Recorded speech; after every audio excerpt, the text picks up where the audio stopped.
પ્રસંગની અંદર આખા ગામની દરેક જ્ઞાતિ સાથે લોકો રસ લઈ અને એ ઉત્સવ ઉજવે છે.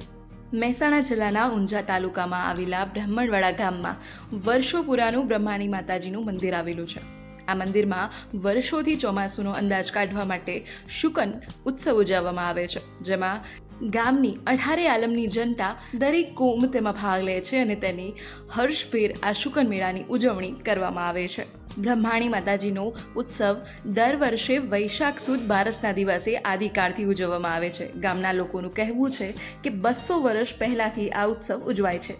પટેલ બાઉલાલ ડુંગરદાસ, ગામ બ્રાહ્મણવાડા, તાલુકો ઊંઝા, જિલ્લો મહેસાણા. 200 વર્ષ પહેલાંથી એ એના અગાઉ છે, પણ 200 વર્ષને અમને અંદાજે છે લોકવાયકા પ્રમાણે.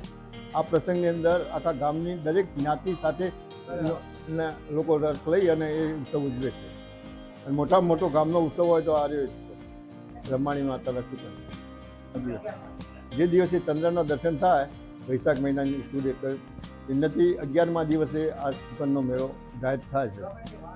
વાર તો એવું નહીં જોવાનું, પણ મેળાની અંદર તો શું છે, લોકો મોટા ભાગે તો શું છે, ગામના લોકો વડીલોને અને કહેવા પ્રમાણે એ દિવસે 32 શુકનનો મેળો ગણાય છે. 32 એટલે એ દિવસે આપણા મોઢાથી જે તે શબ્દો નીકળી ગયા હોય એ સાચા પડતા હોય છે.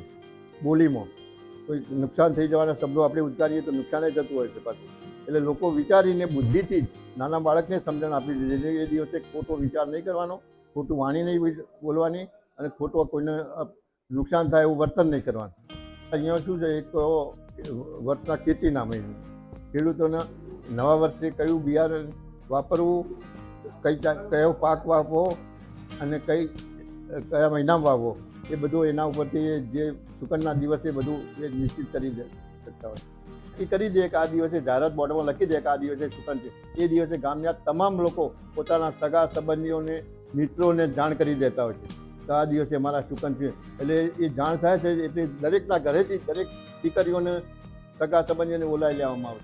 અને લગભગ ગામની જે સંખ્યા હોય છે એના જેટલી ડબલ સંખ્યા બહારના મહેમાનોની રહે. એટલે ગામમાં એના દિવસે વસ્તીનું પ્રમાણ મોટું હોય છે.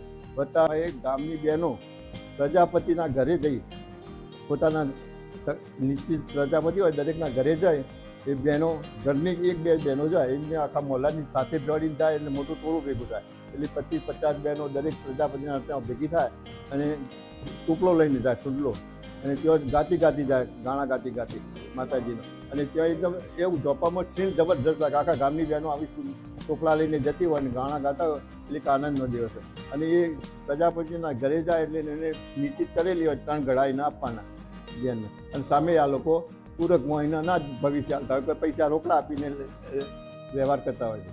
અને એ દિવસ એક નક્કી જ હોય છે, કોઈના ઘેર ચોરી નથી થતી, એટલે કોઈને ઘરની ડર નથી હોતી. ભૂતકાળમાં આવું અમે જાણેલું છે. એટલે તમામ લોકો અહીંયા જોપા આવી જાય. અને ભાઈ હોય એનો ઘડિયાળનો ટાઈમ જોઈ અને એને જ્યારે સૂચન કરે, જય બોલાવે, એટલે તમામ બહેનો જે ઘડા લઈને ઊભી હોય ને બહેનો, ફક્ત એ બહેનો બધે એક ઘડો ભરેલો લઈ પોતાના મોહલ્લાથી અવાડે જવા માટે દોડતી હોય. એટલે એકથી પહેલો મહિનો, બીજો મહિનો, ચોથો મહિનો આ રીતે જોવામાં આવતા હોય. એટલે પહેલા મહિનામાં જ્યારે એ ભાઈ દોડતા આવતા હોય એક જ એમના પર જો વરસાદ આવી ગયો હોય તો પહેલાં શરૂઆતનો વરસાદ સારો છે, જે જોતા હોય એ બુદ્ધિથી જોઈ લેતા હોય. એ 4 મહિનાના 4 વટા હોય છે ને, 3 વટા ને ચોથા વટા, એ ત્યારે એ રીતે જોઈને એના પરથી કે હાડ કોરો કે ભીનો ભાદરો આ બધું એના ઉપરથી અંદાજ કરતા હોય.